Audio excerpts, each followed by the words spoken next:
என் செல்ல குழந்தையே, நல்ல செய்தி கொண்டு இந்த வராகி உன்னுடைய இல்லத்தின் வாசலில் நிற்கின்றேன். என்னை தொட்டு ஒரு முறை நீ அழைத்து விட்டால் போதும். உன்னுடைய வாழ்க்கையில் நான் கொடுக்கின்ற எல்லாமும், உனக்கு வேண்டிய அத்தனையையும் உறுதியாக உனக்கு கொடுத்து, உன்னை சுற்றி வருகின்ற எல்லா உண்மைகளையும் என்னவென்று உனக்கு எடுத்துச் சொல்லும் அல்லவா?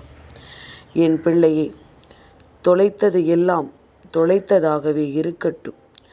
இனி உன்னை தேடி வரக்கூடிய விஷயங்கள் ஒவ்வொன்றும் இந்த வாழ்க்கையில் உன் முன்னால் நின்று உன்னை நல்லபடியாக வாழ வைக்கும் என்பதனை நீ புரிந்து கொள்ள வேண்டிய நேரம். எவ்வளவோ இடர்களுக்கு மத்தியிலும் இந்த வராகிக்கு உன் வாழ்க்கையில் நடக்கின்ற விஷயங்களின் மீது இவ்வளவு அக்கறை இருக்கிறது என்றால் அப்பொழுதே நீ தெரிந்து கொள்ள வேண்டாமா? நம்மை சுற்றி நம் தாயானவள் எல்லா விஷயங்களிலும் நமக்கான நன்மைகளை தந்து கொண்டிருக்கின்றாள், நமக்கான மகிழ்ச்சியை கொடுத்து கொண்டிருக்கிறாள் என்று. என் குழந்தையே, எப்பொழுதுமே ஒரு விஷயத்தை நாம் தெரிந்து கொள்ள வேண்டும். தாரத்திற்கும் பிள்ளைகளுக்கும் உறவிற்கும் நட்பிற்கும் செய்வது தர்மத்தின் கணக்கில் வராது. அது உன்னுடைய கடமையில் வந்து சேரும். இரத்த தொடர்பு இல்லாதவர்களுக்கு எந்தவித பிரதிபலனையும் எதிர்பாராமல் செய்வதற்கு பெயர்தான் தர்மம் என்பதனை முதலில் புரிந்து கொண்டு, எந்த இடத்திலும் அன்னதானம் கொடுக்கும் பொழுதும் சரி, மற்றவர்களுக்கு உதவி செய்யும் பொழுதும் சரி, நம் சொந்தக்காரர்களையும் நம்மோடு இருப்பவர்களையும் அழைத்து உணவு கொடுப்பதை நிறுத்திவிட்டு, உண்மையில் பசியால் இருக்கின்றவர்களுக்கு உணவு கொடுத்தாயானால் அதுதான் உன்னுடைய புண்ணிய கணக்கில் சேரும் என்பதனை நீ மறந்து விடாதே. என் குழந்தையை, நம்மை காயப்படுத்தியவர்களை திருப்பி காயப்படுத்த ஒரு நிமிடம் போதும், ஒரே ஒரு வார்த்தை போதும். ஆனால் அவர்களுக்கு தெரிந்தது அவ்வளவுதான் என்று சிரித்துவிட்டு நீ கடந்து செல்வத்தான் மலையளவு மனோபலம் உனக்கு வேண்டும். அதனால் மலையளவு மனோபலம் உனக்கு இருக்கிறது என்பதனை புரிந்து கொண்டு நீ கடந்து செல்ல பழகு. அவரவர் செய்கின்ற பாவத்தினுடைய பலன்களை அவரவர்கள் நிச்சயமாக அனுபவிப்பார்கள் என்பதனை நீ ஒருபோதும் மறந்து விடாதே. என் குழந்தையை, எப்பொழுதுமே உண்மையான அன்பு கொண்டவர்களும் உண்மையான நேசம் கொண்டவர்களும் அடிக்கடி கேட்கின்ற கேள்வி என்ன தெரியுமா? என்னை தவிர யாரோடு பேசுகிறாய்? என்னை விட அதிகமாக யாரை நீ நேசிக்கிறாய்? என்னை காட்டிலும் நீ யாருக்கு முக்கியத்துவம் கொடுக்கிறாய்? இப்படியான கேள்விகள் எல்லோர் மனங்களிலும் இல்லாமல் இல்லை. ஆனால் இந்த கேள்விகளை கேட்கப்படாமல் வேண்டுமானால் இருக்கலாமே தவிர, மற்றபடி ஒரு உச்சத்தை தொடுகின்ற நிலையில் உன் மீது அன்பு கொண்டவர்கள் இது போன்ற கேள்விகளை இன்னமும் கேட்கத்தான் செய்கின்றார்கள். அதற்கு பெயர் சந்தேகமில்லை. எங்கே நமக்கு கொடுக்கின்ற அன்பை இன்னொருவரோடு இவர்கள் பங்கு போட்டு விடுவார்களோ என்பதுதான் அத்தனைக்கும் காரணம் என்பதனை நீ மறந்து விடாதே. என் குழந்தையே, எந்த சூழ்நிலையிலும் தன் நம்பிக்கை மட்டும்தான் உன் கூட வரும் என்பதனை புரிந்து கொள். வேறு யாரும் உன்னோடு வரப்போவதில்லை. வேறு யாரும் உன்னை தேடி வந்து உனக்கான வெற்றிக்காக வரப்போவதில்லை என்பதனை தெரிந்து கொண்ட பிறகு, நிச்சயமாக தன்னம்பிக்கையும் உனக்குள் இல்லை என்றால் எதையுமே உன்னால் சாதித்து விட முடியாது. உன் மீது நீ கொண்டிருக்கின்ற நம்பிக்கை உன்னை நிச்சயமாக நல்லபடியாக வாழ வைக்கும் என்பதனை மறந்து விடாதே. என் குழந்தையை, எப்பொழுதும் தனிமையில் அமர்ந்து கொண்டு இந்த வாழ்க்கை உன்னை தேடி வந்து உனக்கு கொடுக்கின்ற எல்லா விஷயங்களையும் பற்றி என்னவென்று சற்று அமைதியாக சிந்தித்து பார். உன்னை சுற்றி என்ன நடக்கிறது, ஏது நடக்கிறது என்பதனை என் குழந்தை நீ சரியாக சிந்தித்து பார்.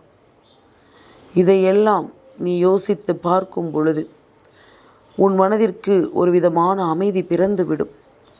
தேவையில்லாத குழப்பங்களும் தேவையில்லாத கஷ்டங்களும் உனக்குள் வந்து விடாது. உன்னுடைய குழப்பங்களுக்கு தீர்வு கிடைத்து விட்டால் போதுமல்லவா? என் குழந்தையை, யாரையும் நம்பாதே, ஒருவரையும் நம்பாதே. உறவுகளிடமும் சொந்தங்களிடமும் எதிர்பார்த்து ஏமாந்து போய் கெஞ்சி கெஞ்சி கேவலப்பட்டு அசிங்கப்பட்டு கண்ணீர் வர வைத்த இவர்கள் இப்பொழுதுதான் உனக்கு பாடத்தை கற்றுக் கொடுக்கிறார்கள். அவர்கள் யார் என்று.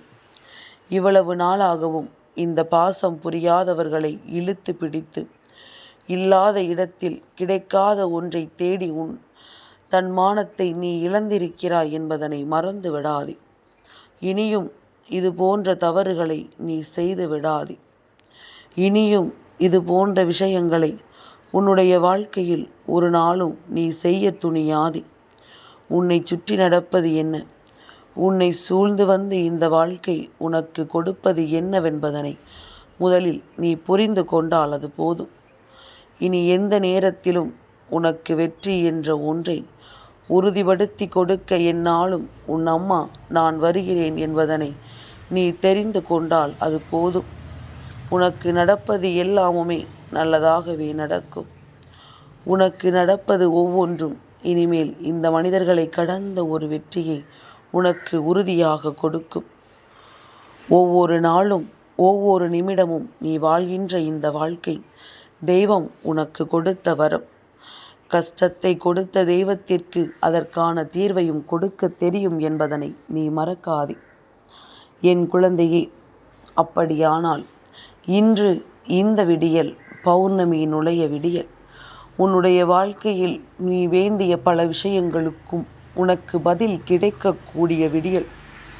நீ என்ன நினைத்தாலும் சரி, எதை பற்றி யோசித்தாலும் சரி, நீ எந்த நிலையிலும் உனக்கான மனநிலையை உணர்ந்து கொண்டு உனக்கான துன்பங்களையும் வேதனைகளையும் என்னவென்று புரிந்து வேண்டிய ஒவ்வொன்றையும் சரியாக பெற்றுக்கொள்ள எப்பொழுதும் என் குழந்தை நீ தயாராக இருந்து விட்டால் அது போதும். இனி நடக்கின்ற விஷயங்கள் அத்தனையிலும் இருந்து உனக்கான சந்தோஷம் என்பது நிறைவாக கிடைக்கும் என்பதனை நீ புரிந்து கொள்வாய். என் குழந்தையே, எந்த நொடி பொழுதும் உனக்கு இந்த வாழ்க்கையில் மிகுந்த கஷ்டங்கள் இருக்கலாம். எந்த நொடி பொழுதிலும் இந்த வாழ்க்கையில் உனக்கு வேதனைகள் இருக்கலாம். ஆனால் எல்லாவற்றையும் கடந்து செல்கின்ற மன வலிமையும் உனக்குள் இருக்கிறது என்பதனை உணர்ந்து கொள். என் குழந்தையே, எப்பொழுதுமே இடியோடு கூடிய மின்னலை போலத்தான் வாழ்க்கையும்.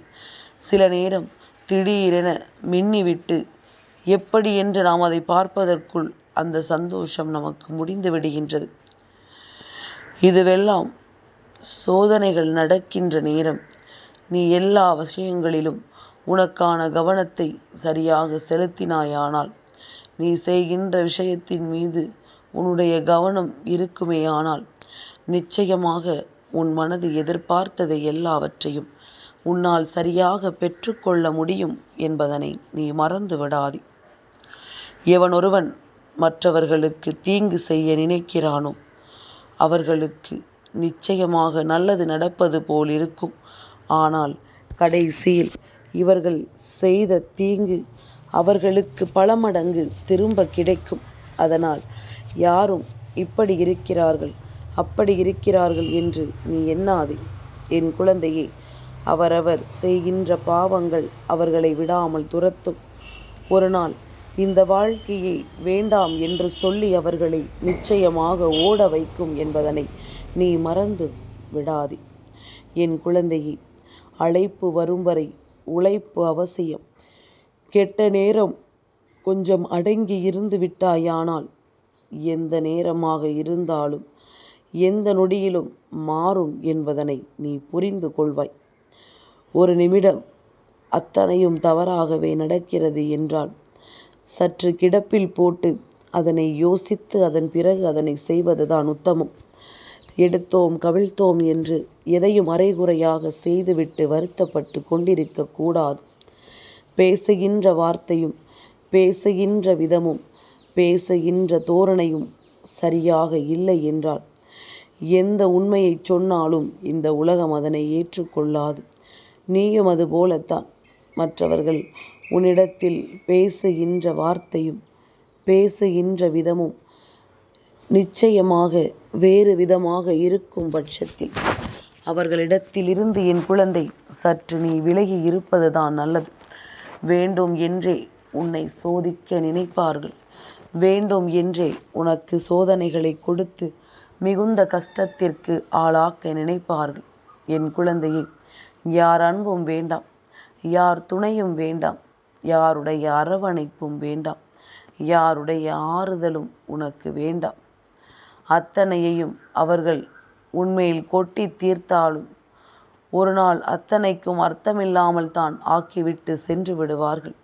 அதனால் எப்பொழுதும் எதையும் யார் மீதும் அதிகமாக கொடுக்க நினைக்காதே.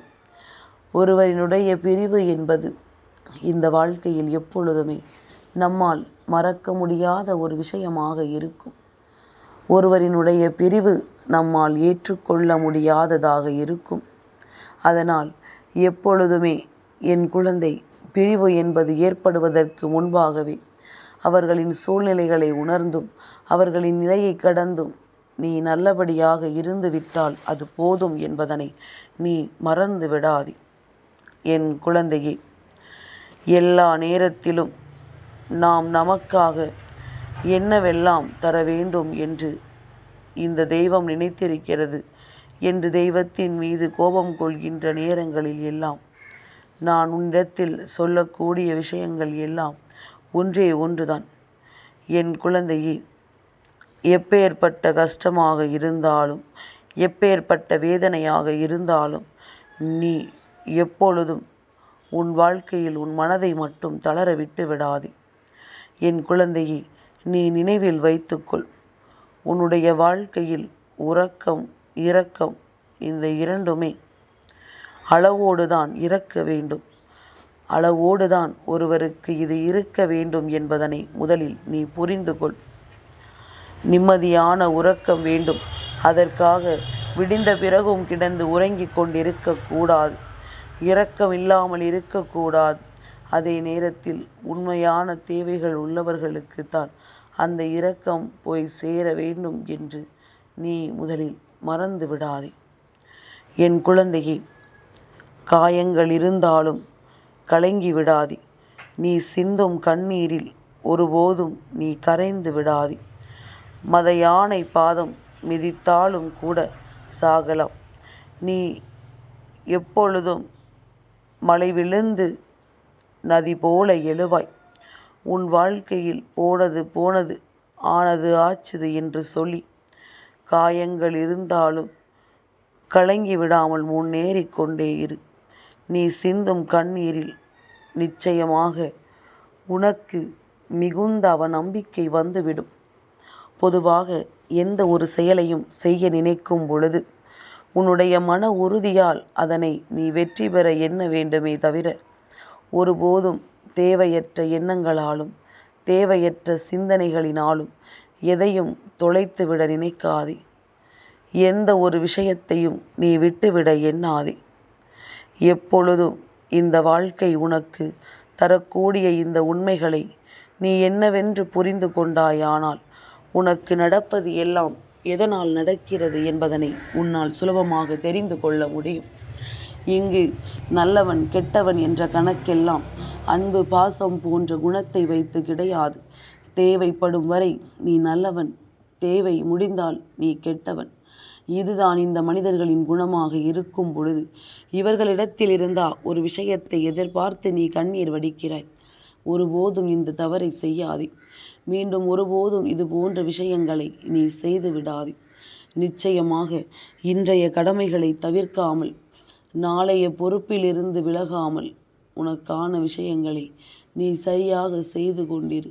நிச்சயமாக உனக்கு மிகப்பெரிய வெற்றி கிடைக்கும் என்பதனை நீ தெரிந்து கொள்வாய். அத்தனைக்கும் சேர்த்து வைத்த இந்த வாழ்க்கை பல பாடங்களை உனக்கு கொடுத்து விட்டது. இனிமேலும் யாரிடத்திலும் எந்த சூழ்நிலையிலும் ஏமாந்து விடக்கூடாது என்பதில் அதிகப்படியான கவனத்தில் இருக்க வேண்டும். அளவுக்கு அதிகமான அன்பை காட்டவோ அடியோடு வெறுக்கவோ தெரியும் என்றால் எதையும் அவரவர் நடவடிக்கையை பொறுத்து நீ எதிர்கொண்டால் போதும். யார் யார் எப்படிப்பட்டவர்கள் என்பதனை தெரிந்து கொண்டு நீ செய்கின்ற ஒவ்வொரு செயலையும் திறமையாக செய். நிச்சயமாக உனக்கு வெற்றி கிடைக்காமல் போகாது. என் செல்ல குழந்தைக்கு இந்த வராகி அம்மாவினுடைய ஆசீர்வாதங்கள் எப்பொழுதுமே முழுமையாக கிடைக்கும்.